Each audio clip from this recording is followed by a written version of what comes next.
Kung isusuko natin yung ating mga karapatan, matamo, talo tayo maluluwasin. Lalo tayo mawalang biyahe. Ang hindi nagpapabayan, nagiging kriminal sa paningin sila. May mga alam kayo, ang silong sila ninyo laban sa kriminal. Alam ko po, alam nyo, sa isip at puso ninyo, na kung ito ang nagtagyan, kung bakit nakakatulong para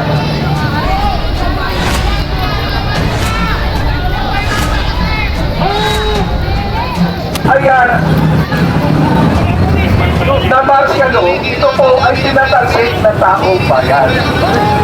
Sana ho ako'y nananawagan na alisin na natin yung pangkisa natin. Gawin natin ito dahil ito po ay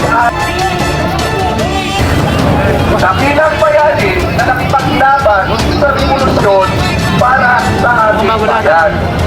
Alam ko, hindi man lang tayo ngayon nandito, pero may darating pa po tayong mga kasamahan. Pero, kung isusuko natin yung ating mga karapatan, matamo, lalo tayo malulubasin. Lalo tayo mawalang biyahe. Tayo naman po ay mananahimik kung sa simpleng palawagan, actually, hindi na simple dahil yung pagpanoon natin na nagsabi mismo na ang kapatid niya ay lulol sa droga. Tapos na po sana, at kayo po mga kapulisan dito, alam ko po, sumasang-ayon din po kayo sa pinaglalaban natin. Hindi ko lang po maintindihan bakit hanggang ngayon ayaw pa rin sumunod at magkaroon tayo ng kapayapaan. Simple lang naman eh. Para matapos na itong paghati-hati ng Pilipino, dalawa lang ko kasi yung kumakampi, nakikinama. Yung mga inaapi, pinabayaran. Ang hindi nagpapabayan, nagiging kriminal sa paningin nila. Alam ko po, kayo mga kapulisan, pamilya nyo, apektado rin. May mga anak kayo na pinokomisyonan ninyo laban sa kriminal. Pero, itong labang ito po ay laban ng Pilipino. Alam ko po, alam nyo sa isip at puso ninyo na kung sino ang may dahilan kung bakit nagkakaganito ang bayan natin. Noon, sensitive ang mga kapulisan. Ilang revolusyon na ang ating pinagdaanan. Pero, ito, ang may pinakamalaking iskandalo at may pinakamalaking anomalya. Pero, dahil nga sa kanya-kanyang adhikain, personal, nagkahati-hati ang bayan natin. Tandaan niyo po, pero buong puso natin ipagmalaki na tayo ay Pilipino. Agree! Pilipino na lumalaban, Pilipino na ating kilala kay Andres Bonifacio. May tanong at may tamang, may paninindigan at may pagmamahal sa bayan. Marami hong nakikinig, marami hong nagmamadyan, naghihintay kung ano ang pangyayari. Ngayon pa lang po, isang distrito pa lang, hirap na ang bayan dahil ninanakaw ng mga politiko ating pinagtatiwalaan. Agree! At sino po ba ang namamahala sa bansa natin? Tayo po ay democratic country.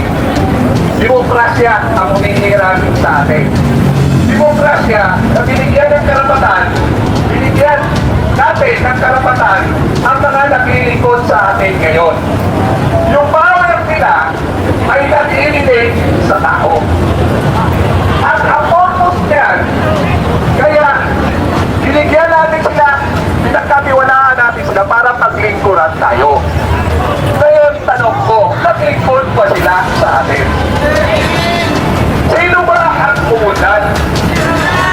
Ang bayan ba natin ang pumundan? Kayong mga kapulisan, tatanungin ko po kayo. Hirap na hirap din po kayo magpagwisyon sa mga anak niyo. Inaaway din po kayo ng mga asawa niyo dahil kulang ang pera, sweldo niyo.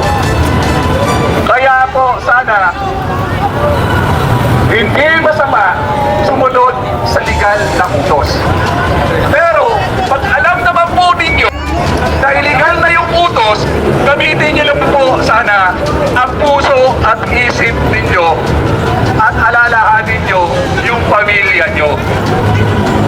Yun po ay pakiusap ng isang Pilipino. Pakiusap ng isang tao na naglagay sa inyo. Kung wala po ang nakukurtakot, wala po tayo ngayon dito. Simple lang naman eh. Patunayan niya kung malinis siya, magpa-drug test lang siya. Ako po, magpa-drug test na na. Sasabihin ko po ngayon sa inyo sa lahat nyo. Magpa-drug test, kung takot at tagdikatin, titigil na po ako sa rally ko dito.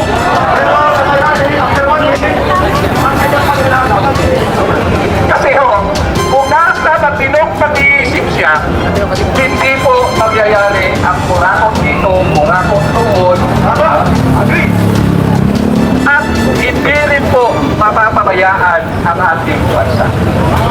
Ang presidente ang siyang may pinakapangyarihan sa lahat ng pinagkatiwalaan.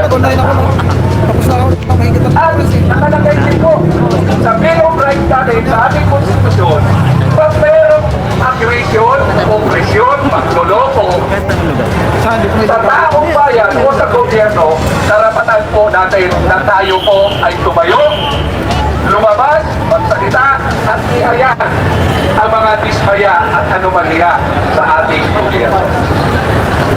Nakakalungkot ng tingnan, karamihan po sa naghahangad na maging maayos ang bayan na to, kami po mga senior citizen. Yes!